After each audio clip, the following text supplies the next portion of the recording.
combien on devrait payer normalement l'essence à la pompe, environ? Eh bien ça, c'est les maths qui vont nous aider à le savoir. On nous explique que quand le prix du baril monte, le prix à la pompe monte, et quand le prix du baril de pétrole baisse, le prix à la pompe baisse.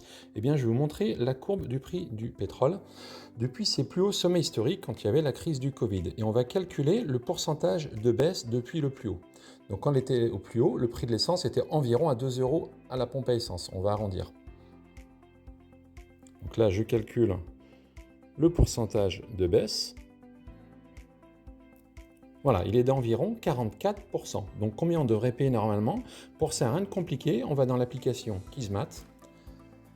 Je me mets en classe de terminale, mais j'aurais pu mettre en classe de première ou de seconde, ça peut tomber au lycée ce genre de questions.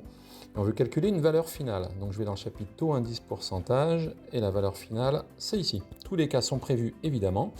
Le piège, le vocabulaire à connaître, et là, ici, c'est la deuxième KISS, parce qu'on connaît la valeur initiale 2 € et le taux, moins 44%. Je clique dessus, elle s'ouvre, ça me rappelle le piège dans ce cas-là. J'ai plus qu'à taper les valeurs. Valeur initiale 2 €, ça c'était le prix à la pompe à essence environ quand on était au plus haut. Le pourcentage de baisse, donc le taux, il est de moins 0,44. Et voilà, il n'y a plus qu'à cliquer sur le bouton valider. Et apparaît à l'écran l'exercice qui est corrigé et surtout détaillé et expliqué étape par étape. Sinon, ça sert à rien. Et ça, c'est unique en France. Voilà, et le prix qu'on devrait payer est de 2 fois 1 moins 0,44. Alors combien ça fait? Normalement, tu es censé aller prendre ta calculette histoire de faire un effort quand même. Je suis gentil, je le fais à votre place. Voilà, on devrait payer 1,12 € environ le prix de l'essence à la pompe.